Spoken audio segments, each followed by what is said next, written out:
allez-vous? J'espère que vous allez bien. Bienvenue dans une nouvelle vidéo. Aujourd'hui, j'ai décidé de vous présenter donc mon bilan de lecture du mois de novembre. Bienvenue sur la chaîne, je m'appelle Immaculata Hélène Cyprien. Bienvenue sur Hélène's Universe. Ici, je vous présente de la littérature, notamment de la littérature afro-caribéenne et surtout de la littérature haïtienne. Alors, je suis ravie de vous présenter mon bilan du mois de novembre. En novembre, j'ai pas lu beaucoup de livres, mais j'ai quand même avancé dans mon, dans mes objectifs de lecture. Je devais lire 52 livres et j'ai réussi, donc je suis hyper contente. J'espère que ça se passe bien également pour vous dans vos lectures. Donc, le mois de novembre aussi était censé être le mois où on lisait de la non-fiction. Je vous laisserai les vidéos pour aller voir tout ça. Je n'ai pas lu tout ce que j'avais souhaité lire, mais j'ai quand même lu au moins un ouvrage de ma liste. Donc, j'ai terminé le 1er novembre, pardon, L'Enfant Noir de Camara Lai aux éditions Le Livre de Poche se présente comme ceci.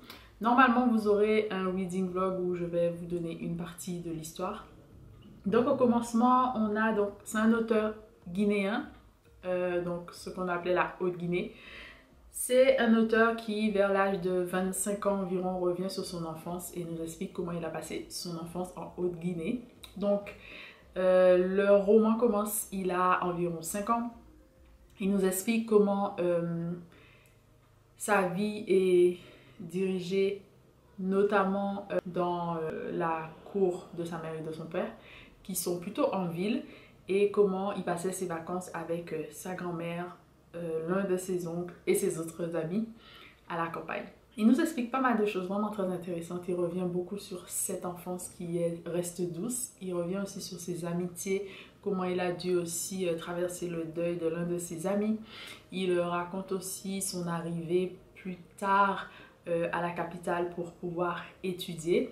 Et comment aussi il a perdu, je crois, environ une année de sa vie parce qu'il était tombé malade. Et puis comment il va rencontrer aussi une jeune fille qu'il va aimer, qui s'appelle Marie. Mais Fanta était sa première amoureuse, on va dire. Et Marie était plutôt une jeune fille, je crois, de parents de différentes cultures et je pense de différentes couleurs. Tandis que... différentes couleurs de peau, tandis que Fanta était l'amie de sa sœur à l'école et qui semblait être guinéenne également, et comment il va arriver en France et en quelque sorte vivre sa vie d'adulte, d'homme noir adulte en France. C'est un ouvrage que j'ai vraiment beaucoup aimé, qui m'a aidé à passer un peu un mauvais cap que j'avais dans mes lectures, et je comprends pourquoi c'est vraiment un ouvrage, un classique de la littérature africaine notamment, mais ça devrait être un classique carrément, tout court. C'est un ouvrage qui est souvent placé en jeunesse et qui est disponible maintenant chez Pocket et que je vous recommande également si vous cherchez un petit ouvrage très court mais très intéressant sur l'enfance d'un jeune garçon noir, mais qui pourrait être l'enfance de presque tout le monde en fait. Et c'est un récit, je pense, on est entre roman et récit, fiction et récit, qui est très doux, qui est vraiment, j'ai aimé, c'est très agréable. N'hésitez pas à me dire si vous avez lu cet ouvrage et puis on continue avec le prochain ouvrage que j'ai pu lire. Le prochain ouvrage que j'ai eu la chance de lire, je crois que dans l'ordre c'était L'Africain, ici de Leclésio, aux éditions Folio. Donc c'est un auteur que je lis parce qu'on m'a passé cet ouvrage, et c'est un auteur qui a eu le prix Nobel en 2008. Et je me suis lancée parce que c'était un récit. Ici, Leclésio revient sur son enfance, surtout aussi la vie de son père. Donc il fait un peu le parallèle entre la vie de son père qui était plutôt médecin et qui a été vivre, donc je crois, en Amérique du Sud, je crois vers la Guyane, le Suriname, etc. Et ensuite qui est parti aussi en Afrique, dans tout ce qui ressemblerait, on va dire, plutôt au Nigeria, il me semble, et d'autres pays, plutôt de l'Afrique de l'Ouest. Et il explique comment son père était étranger donc à son propre pays, la France, parce qu'il était... il venait de l'île Maurice, je crois. Et puis parce qu'ensuite, quand il est revenu de ses différentes missions, et parce qu'il est passé aussi par Londres, pas mal de choses. Il était vraiment étranger à son pays en tout cas, et qu'en revenant, il était encore plus étranger à son pays.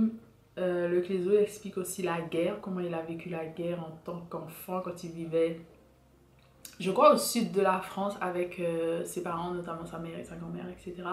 Et comment c'était un fossé entre l'autre partie de sa vie où il a vécu en Afrique. Ça n'avait rien à voir, il était beaucoup plus heureux, etc. C'était très touchant de lire cela parce que je pense qu'il y a beaucoup de choses dont il parlait quand il était en Afrique qui m'ont rappelé en fait dans les paysages, dans les comportements, qui m'ont rappelé en fait les pays notamment de la Caraïbe d'où je viens. Et puis ce que j'ai adoré aussi, c'est le parallèle entre sa vie à lui d'homme et la vie de son père aussi. C'est pas forcément un récit où on va voir des choses mal dites ou provocantes ou autres, on va dire. Même si on n'est forcément pas tous d'accord concernant pas mal de choses. Mais j'ai aimé le lire. Je sais pas si j'aurais aimé lire ou si je vais lire d'autres ouvrages de l'auteur. Mais j'ai apprécié le lire. On m'a conseillé notamment Le Désert, il me semble. Je sais pas encore si je vais lire autre chose de l'auteur. Mais j'ai apprécié. Voilà, je ne vais pas dire que j'ai beaucoup aimé, mais j'ai apprécié cet ouvrage de Le Clésio. Si vous l'avez lu aussi, ou Le Désert, n'hésitez pas à me dire ce que vous en avez pensé. Prochain ouvrage que j'ai lu parce que le Nobel est tombé en novembre, c'était Annie Ernaux, Hôtel Casanova et autres textes brefs, qui se présentent comme ceci, chez Folio, également à 2 €. Je remercie ma soeur qui m'a offert cet ouvrage. En fait, j'ai déjà Annie Ernaux chez moi qui est son premier. Je vous mettrai le titre. Et j'avoue que je l'avais oublié parce qu'en fait, j'ai connu Annie Ernaux quand j'étais à l'université. Je crois qu'on a étudié La Place, où elle parlait de cette affaire de son père, tout ce qui est la classe transfuge, etc. Et moi, j'avoue qu'à cette époque, non seulement c'était pas ce que j'avais envie de lire, ce dont j'avais besoin, je pense, j'ai pas du tout aimé. Je remercie mon enseignant qui nous a fait lire ça parce que j'ai connu son œuvre, la personne à partir de là. Mais j'avoue que ça ne m'avait pas plu. Donc je me suis dit, je vais peut-être lire ça parce que ce sont des textes courts ou qui ont été soit publiés dans des journaux, etc. Donc je me suis dit, c'est une façon de voir les choses et d'aller vers sa plume. Je n'ai pas aimé du tout, ce n'est pas pour moi. J'ai apprécié lire ce genre de choses, notamment l'hôtel Casanova où elle explique sa rencontre avec un homme et comment elle passait du temps avec cet homme dans un hôtel qui s'appelait l'hôtel Casanova et pas mal d'autres choses. Moi ça m'a pas forcément plus plu que ça. Je lirai quand même l'autre ouvrage que j'ai d'elle, donc son tout premier, que j'ai déjà à la maison et que je vais peut-être le donner, l'offrir, je sais pas, après. Mais c'est pas trop ce que je préfère ou que j'aime lire. Après je sais pas si je donnerais la chance à d'autres ouvrages d'Annie Ernaux, mais c'était bien de revenir sur ma première idée pour voir si c'était parce que j'étais jeune, parce que c'était de la lecture entre guillemets forcée, etc. Aujourd'hui, je peux dire, enfin, je dirais après son vraiment premier roman, si vraiment c'est la plume qui ne me plaît pas, par exemple, qui, voilà. N'hésitez pas à me dire si vous avez déjà eu un Annie Ernaux. Et puis votre avis aussi sur les œuvres, notamment le premier roman ou La Place dont je vous parlais. Au cours du mois de novembre, il y a eu donc le salon du livre à jeunesse afro-caribéen et j'ai été, vous aurez un vlog qui va arriver normalement si tout va bien. Et j'ai acheté quelque chose, vous aurez un vlog du salon du livre, très court je pense, et un haul du salon du livre, un book haul.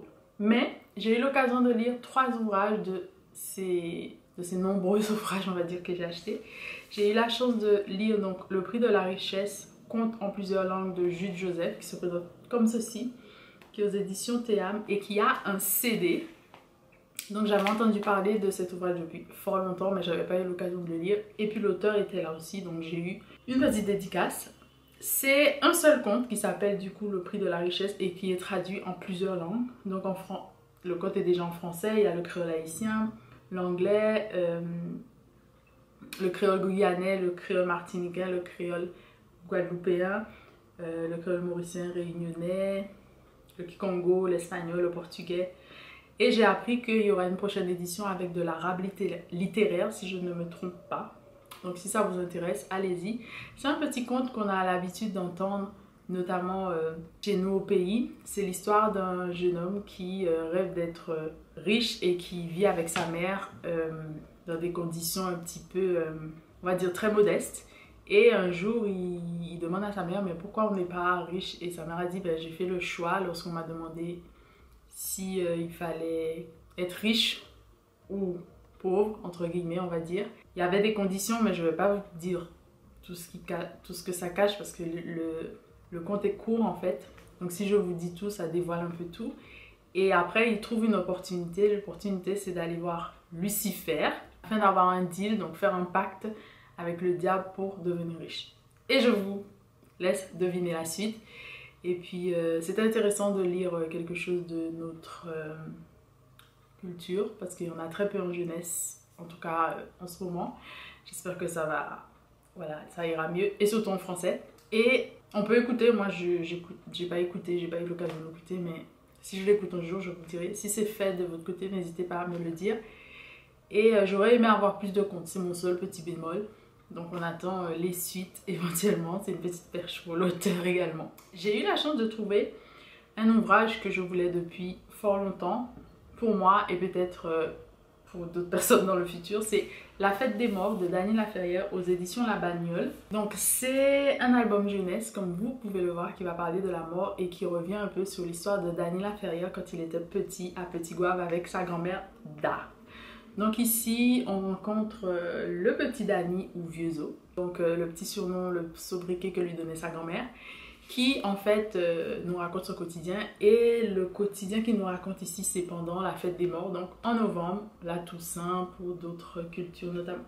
Donc on va apprendre quels sont les dieux qui sont fêtés, célébrés pendant cette fête dans le vaudou haïtien par exemple. On rencontre aussi d'autres personnages parce qu'il y a deux autres albums jeunesse comme ça, notamment avec Vava, qui est l'amoureuse de Vieux-Os, le personnage du petit.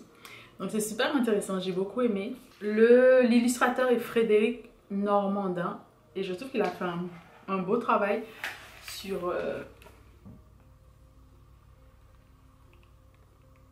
Je trouve qu'il a fait un beau travail sur les illustrations et j'ai beaucoup aimé. Et on montre aussi les meilleurs amis ou les amis de Vieux-Os. J'ai vraiment beaucoup aimé. Je trouve que c'est un ouvrage très beau. Après, c'est un ouvrage pour les enfants, donc vous n'allez pas non plus avoir beaucoup de détails sur comment la célébration est faite, etc., etc.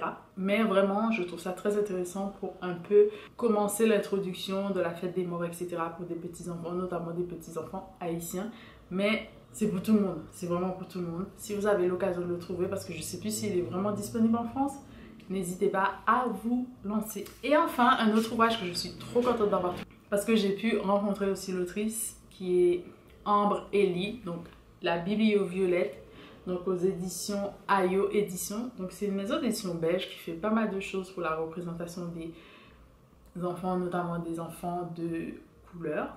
Donc on peut dire qu'ils mettent un peu la diversité en avant. Donc La Biblio-Violette, c'est l'histoire d'une petite fille, donc je crois qu'elle s'appelle Mia, je crois. Oui, elle a environ 8 ans et elle vit avec ses parents, donc sa mère et son père, dans ce cas-là. Et son père est tombé malade depuis quelques temps. Et son père va trouver une alternative à tout ce qui est médecine traditionnelle. C'est la bibliothérapie. Et en fait, on revient un peu sur la bibliothérapie de façon très courte, très succincte, mais quand même de façon intéressante. Ce qui m'a poussé en fait, qui va me pousser à faire des recherches davantage, comme un peu la musicothérapie. Donc toute cette thérapie alternative, ça pousse à faire plus de recherches. Je pense que c'est un ouvrage qui a été très agréable à la lecture, que je lirai éventuellement à des enfants ou autres. J'ai trouvé ça vraiment très intéressant et les illustrations aussi sont sympas. J'ai trouvé ça sympa. Donc voilà, il y a quand même pas mal de textes, mais je trouve que ça dépend aussi... il y a pas mal de textes, mais ça dépend aussi de l'enfant. Donc moi j'ai trouvé ça agréable, mais moi ça va me pousser à faire plus de recherches sur ces thérapies dites alternatives. Donc voilà, c'est tout ce que j'ai pu lire au cours du mois de novembre. J'espère que cette vidéo vous aura plu. N'hésitez pas à me dire vous ce que vous avez lu et puis restez connectés pour les prochaines vidéos. Et puis je vous souhaite déjà un bon mois de décembre.